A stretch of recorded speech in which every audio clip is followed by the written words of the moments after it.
नमस्कार, मैं गुंजन पाठक और आप देख रहे हैं प्रदेश समाचार। आज हम आए हैं इंद्रजीत गुप्ता जी के पास, जो कि पूर्व राष्ट्रीय अध्यक्ष है बारासैनी समाज से। तो हम उनसे बात करेंगे और सबसे पहले उनके बारे में जानेंगे कि उन्होंने अपनी शुरुआत कहाँ से की, जो कि बीजेपी पार्टी से वो हैं।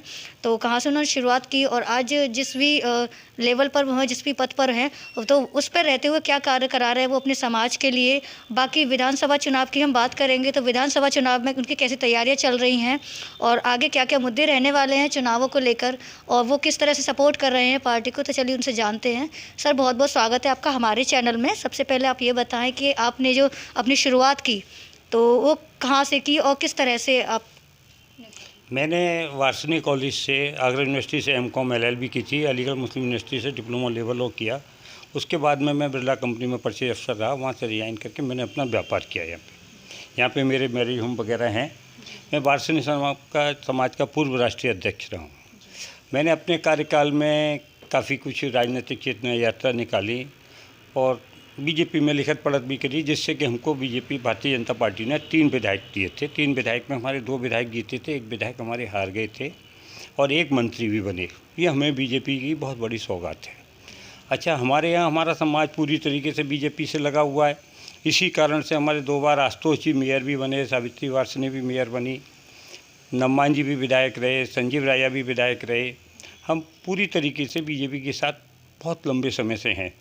बस हमारा अभी जो डिमांड आगे आएगी, अभी तो नहीं है, आगे सांसद के चुनाव में हमारी डिमांड आएगी, क्योंकि अभी तक हमारा आज़ादी से लेकर आज तक राज्यसभा लोकसभा में दीपक नहीं जला है। हमारी चाहना यह है कि हमें भी एक बार मौका वहाँ का दिया जाए, कहीं किसी भी सीट पर लड़ाया जाए, चाहे भैजू चंदौसी साइड से लड़ाया जाए, अलीगढ़ हाथरस साइड से लड़ाया जाए। अब जहाँ हाथरस तो रेयर अलीगढ़ साइड से ही लड़ाया जाए, तो कभी हमारी उधर भी डिमांड रहेगी। अभी तो नहीं है, अभी तो हम पूरी तरीके से योगी जी के साथ, मोदी जी के साथ हैं। आपके सांसद बनने की डिमांड है अभी? हाँ, आगे आगे डिमांड आएगी। अभी तो सांसद का कोई चांस नहीं है, क्योंकि हमें ये तो पता है अगला इलेक्शन भी जो है मोदी जी का है। जो नास्टेडमस की भविष्यवाणी थी, एक शॉर्ट में ले रहा हूँ कि एक उन्होंने लिखा था 450 साल पहले कि हिंदुस्तान में एक महिला प्रधानमंत्री होगी, उसका मर्डर होगा, उसके बाद में उसका प्रधानमंत्री बेटा होगा, उसका भी मर्डर होगा। 2014 से 2026 तक एक ऐसा प्रधानमंत्री आएगा जो सनातन धर्म को बहुत ऊंचाई तक ले जाएगा और संसार में उसका नाम होगा। और वो हम देख रहे हैं, पा भी रहे हैं, क्योंकि कुछ ईश्वरीय शक्ति है मोदी जी में, जो जिस काम को पकड़ लेते हैं उसको पूरा करके देते हैं। और हमें बड़ी खुशी की बात है, जो मुद्दे थे वो ख़त्म हो गए हैं, चाहे धारा 370 हो, चाहे राम मंदिर हो, और जितने भी मुद्दे थे पार्टियों को भुनाने वाले, उन्होंने सबके ख़त्म कर दिए और सब में जयकारा मोदी जी का है। तो क्या सर, ये अब जो राम मंदिर बना है अयोध्या के बाद, अब मथुरा की जो बारी बता रहे हैं और बहुत ही चर्चा में है ये चीज़ें, तो ऐसा होगा कि अभी मथुरा की बारी है?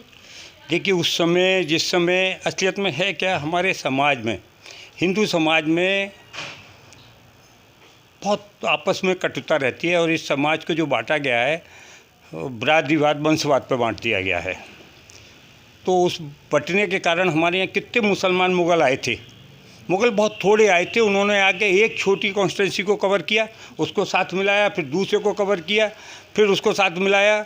हम आपस की फूट के कारण आज भी जो भी हमें परेशानी आएगी, अगर बीजेपी को थोड़ी बहुत जो आनी है, वो आपसी फूट के कारण आती है, वरना हिंदुत्व के नाते से और सनातन धर्म के नाते से वोट सब मोदी जी को जाना चाहिए। उसका कारण ये है, हमने देखा अंग्रेज भी थोड़े से आए और मुग़ल भी थोड़े से आए, उन्होंने हम लोगों पे अपना धर्म थोप दिया, उनका धर्म भी हुआ, अत्याचार भी किए उन्होंने हमारे साथ में। सभी जितनी बुराइयाँ हो सकती थी वो की, हमारे मंदिरों को तोड़ा और अपनी मस्जिदें बनाई। आज भी हमारे यहाँ बहुत सारे मंदिर ऐसे हैं जिनके नीचे मंदिर हैं, ऊपर मस्जिद हैं। अगर मथुरा का होता है तो मुसलमान भाइयों को भी चाहिए कि शहर स्वीकार करके वहाँ से हटा लें, क्योंकि उनके धर्म में नहीं है मूर्ति पूजा। उनके धर्म में बराबर में भी मूर्ति पूजा मान्य नहीं है, लेकिन उस समय जो उनका आतंक था उसके नाते से हमारे बुजुर्गों ने किया। और मुसलमान भी हमारे सबरे भाई हैं, कोई बाहर से नहीं आए, सब हम हिंदुओं से कन्वर्टेड हैं, उनको शहर स्वीकार कर लेना चाहिए। तो सर, देखा जाता है जो मोदी सरकार है, योगी सरकार है, तो वो तो सभी को साथ में लेकर चल रही है, जैसे उनका एक स्लोगन है, सबका साथ सबका विकास। हाँ, ये बिल्कुल सत्य है। हमारे यहाँ जितने भी मकान बने हैं उनमें 60% जो 2.5 लाख जो भी सहयोग राशि आई है, बहुत मुसलमानों के मकान बने हैं। और जो खाद्यान्न मिल रहा है 2-2 महीने के पहले लोग वक्त तो खाने के लिए तरसते थे, अब गरीबों के लिए बेचने को मिल रहा है। अब आप देखेंगे गलियों में ढकेल लग के चावल बिकते हैं, खरीद के ले आते हैं। अब गरीब खुद नहीं खाता और उल्टा बेच रहा है। इतना दिया है गरीब के लिए कि जो खाद्यान्न है अपनी ज़रूरत की पूर्ति तो गरीब आदमी कर ही रहा है, वो जो बच रहा है सरप्लस उसे बेच भी रहा है। ये ऐसा कभी नहीं हुआ। ये योगी जी और मोदी जी ने गरीबों का बड़ा ख्याल रखा, हर स्तर पे ख्याल रखा है, चाहे आधार कार्ड हो चाहे कुछ हो। और जितनी भी प्लानिंग वो लाए हैं, चाहे जीएसटी की हो चाहे टैक्सेशन की हो, बहुत अच्छी प्लानिंग लाए हैं। और बहुत सारे देशों में जो प्लानिंग पहले से आई थी वो यहाँ आ गई है। जो कांग्रेस की कमियाँ थी वो दूर करी हैं। जो कांग्रेस ने बहुत सारी कमियाँ छोड़ रखी थी और मोदी जी के जहन में होंगी वो उन्होंने सब लागू कर दिया और बहुत अच्छा किया है। देश बहुत तरक्की कर रहा है, विश्व में हमारा नाम है। हम इसी बात से खुश हैं कि हम इस समय हिंदुस्तान का विश्व में नाम है। तो सर योगी जी का जो 5 साल का कार्यकाल रहा है, तो अब भी वो मतलब जो चुनाव लड़ने वाले हैं गोरखपुर से, तो कहाँ तक लग रहा है कि वो कहाँ तक सफल हो पाएंगे अपने चुनावों में, या फिर ये कहें कि अगली सत्ता उनकी आने वाली है इस बार? देखिए ऐसा है, अगली सत्ता आसान तो नहीं है, काम तो काफ़ी करना पड़ेगा। अब वो गोरखपुर से लड़ रहे हैं। गोरखपुर उनका पहले हमेशा संसदीय क्षेत्र रहा है, तो उनकी तो कोई सीट पे टक्कर ही नहीं है कोई, वो जीतेंगे 100%। लेकिन कुछ थोड़ा सा उन्हें अपने वर्कर्स को साथ लेके चलना पड़ेगा। उन्होंने अकेले काम ज़्यादा किया है, लेकिन वर्कर्स को साथ में लेके चलना, हर जगह की मीटिंगें बुलाना, हर तरह के जिला अध्यक्ष को बुलाना और हर जगह के महानगर अध्यक्ष को बुलाना, उनकी पूछना, अपनी परेशानियाँ जो आदमी वहाँ बयान करता है। सरकार होती है अपनी तो उससे चाहता है कि और भी कुछ काम हो, तो कुछ काम और भी हो सकते थे। वैसे उन्होंने खूब मेहनत करी, जहाँ ज़रूरत पड़ी, जहाँ कोरोना हॉस्पिटल जाना है तो खुद ही देखे ने हर जगह सीख रहे हैं। ये नहीं है कि मंत्रियों को दौड़ाएं और उनसे भी काम लें। वो उन्होंने थोड़ा सा किया है, उसकी वजह से थोड़ी सी सीटें कम आएंगी, नहीं तो फिर से वही सीटें आती। सर सीट की बात करें तो जो मंत्री हैं, अब ये हो रहा है कि इस पार्टी से उस पार्टी, उस पार्टी से इस पार्टी, तो ये चलता रहेगा, तो इस पर कोई फ़र्क पड़ने वाला है फिर बीजेपी पर? नहीं, देखिए ऐसा है, कुछ मंत्री तो ऐसे हैं अपॉर्चुनिस्ट होते हैं, कुछ लोग तो ऐसे होते हैं कि अपना उसी समय पे जाके हाथ मिलाते हैं कि कुछ हो जाए। अब बाकी उनकी किस्मत है ना। अब जैसे बहुत से लोग दल बदल में रखते हैं और एक के बाद में कभी बसपा से सपा में आए, सपा से बीजेपी में आए, बीजेपी से फिर बसपा में चले गए या सपा में चले गए, तो उनका तो कुछ वो नहीं है। लेकिन जो वोटर है ना, वोटर तो अटक गए। वोटर मेन तो वोटर है। अच्छा, नेता तो ये सोचता है कि मेरे बेटे को भी दे दो, मेरी बहू को भी दे दो, मेरा कुनबा खानदानी होना चाहिए।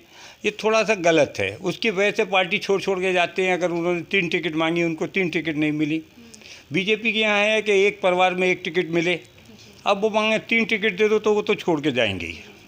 अब वो उनका अपना पर्सनल वो है, तो उससे पार्टी पर कोई असर नहीं पड़ता, वोटर पर असर नहीं पड़ता। वोटर तो इस समय अडिग है। तो 403 सीटों में से कितने पे बना पाएगी बीजेपी अपनी सरकार?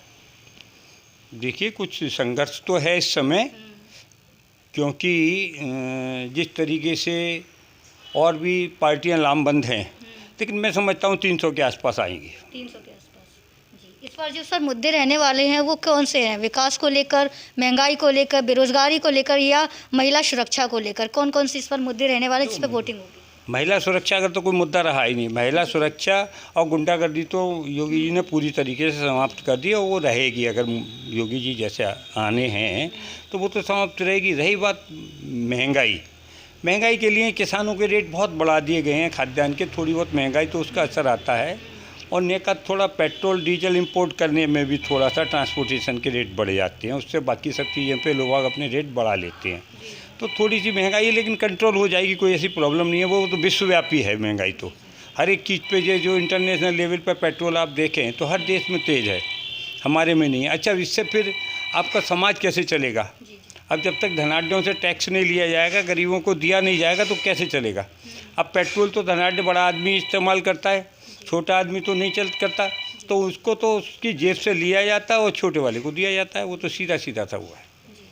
तो और जो बेरोजगारी इतनी फैली हुई है, उस पर जो हमारे युवा है तो उस पर उनको काफ़ी प्रॉब्लम आ रही है, समस्या आ रही है, नौकरी नहीं मिल रही है। इतनी पढ़ाई करने के बाद भी नौकरी नहीं है, तो उसका सबसे बड़ा कारण जो बेरोजगारी है, उसका सबसे बड़ा कारण है जनसंख्या वृद्धि। आपकी सरकार पीछे से हम 60 साल से देखें, सरकार संसाधन जो चाहती है 10,000 का, बच्चे पैदा हो जाते हैं 50,000, 40,000 की बेरोजगारी आनी है। जब तक आप जनसंख्या वृद्धि पे नियंत्रण नहीं लाएंगे, जनसंख्या वृद्धि कानून नहीं लाएंगे, बेरोजगारी तो हजारों साल तक ख़त्म नहीं हो सकती। क्योंकि आप कितनी प्लानिंग करेंगे? बच्चों को पढ़ा लिखा के भी तेज़ आगे बढ़ा रहे हैं, है ना। बेरोजगार वो कुबड्डू नहीं है, अंगूठा छाप नहीं है। अब जब पढ़े लिख रहे हैं तो उन्हें रोज़गार भी चाहिए। अब लेकिन उसके साथ साथ पढ़े लिखों में इंदिरा गांधी ने एक स्लोगन था, वो कांग्रेस उससे भटक गई है, कि 2 या 3 बच्चे। पढ़े लिखे लोगों ने सबने मान लिया, अच्छे सभ्य समाज ने, हमारे समाज ने सबने मान लिया। सबके 2 का कंसेप्ट, अब सिंगल कंसेप्ट आ गया। अब जो लेटेस्ट कंसेप्ट आया, डबल इनकम नो किट दिन की। हम एक दिन में वार्षिक समाज का राष्ट्रीय अध्यक्ष, जैन समाज के राष्ट्रीय अध्यक्ष, हम तो ये नहीं बैठे थे। बोले भाई साहब, समाज में बड़ी बुरी हालत आ गई है हमारे समाज में कि पहले 2 मरेंगे, 2 पैदा होंगे तो जनसंख्या बराबर होगी। जहाँ 2 के संगेश में 1 पैदा होगा तो जनसंख्या घटेगी। और उसके अलावा भी पढ़े लिखे आदमियों की जो 40-40, 35-35 साल से हाई लेवल तक जॉब कर रहे हैं, और उनकी डबल इनकम नो किट। उन्हें एक नई फार्मूला बताया डिन की। बोले double income no kid, kid की तो आवश्यकता ही नहीं है, कमाते ही रहो। तो वो जो लोग हैं उसकी वजह से जनसंख्या पढ़े लिखों की तो घट रही है, लेकिन इस पे कंट्रोल आना चाहिए। और जो खाद्यान्न राशन भी दिया जाता है उसका एक फिक्स पैकेज होना चाहिए कि इस परिवार को 10 किलो गेहूँ और 2 किलो चावल मिलना है, हर एक परिवार को मिलना है। अब उनको इतना ज़्यादा दिया जा रहा है कि वो बेच रहे हैं। क्यों?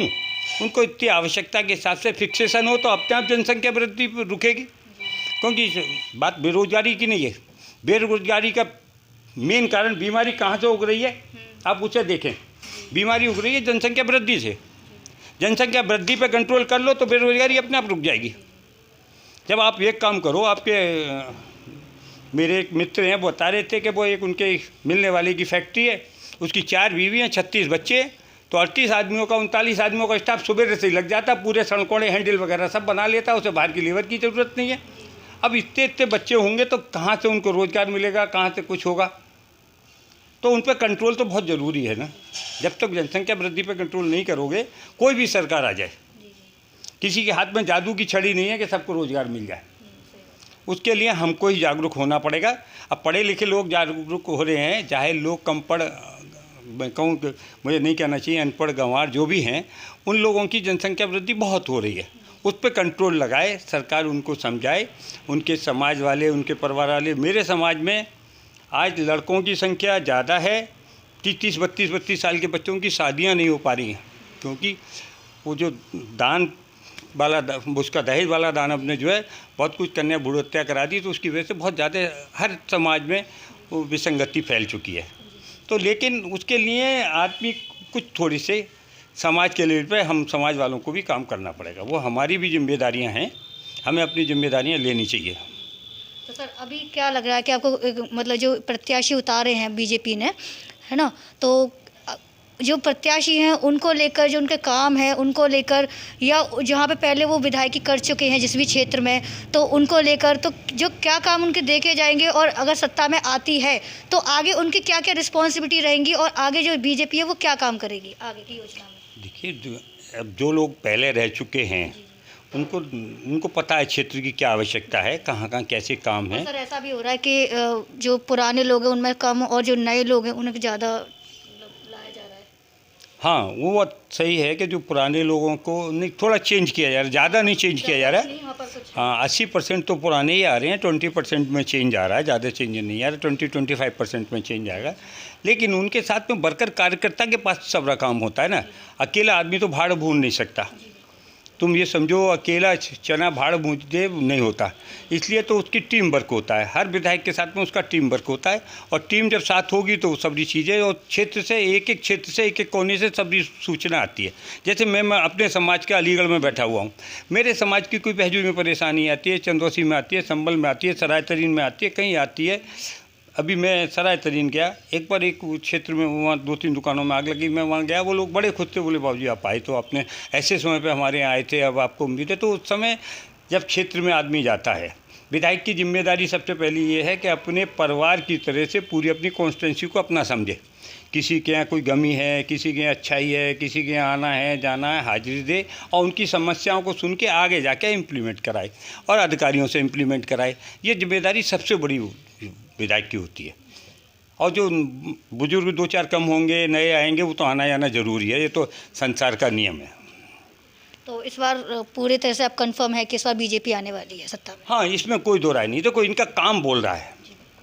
असलियत में जो काम किया है, आपने ये देखा, योगी जी जहाँ ज़रूरत पड़ती थी स्वयं पहुँच जाते थे। किसी भी हॉस्पिटल में देख लो, किसी भी जितने एम्स वगैरह खोले हैं, जितने उन्होंने और एयरपोर्ट वगैरह हैं, हमें तो लग रहा है अलीगढ़ में, यूपी में अगर बीजेपी नहीं आई तो हमारे जितने भी प्रोजेक्ट है खैर रोड पे सब फेल हो जाएंगे। दूसरी सरकार उसके लिए पैसा नहीं देगी। अलीगढ़ का तो दुर्भाग्य होगा अगर यूपी में बीजेपी नहीं आती। उसका कारण ये, हमें जेवर एयरपोर्ट भी और जितने भी हाँ अभी खैर रोड पे जो अनाउंस किए हुए हैं इंडस्ट्रियल इस्टेट वगैरह सब फेल हो जाएंगे। अगर बीजेपी नहीं आती है तो दूसरी सरकार इसमें ध्यान नहीं देगी।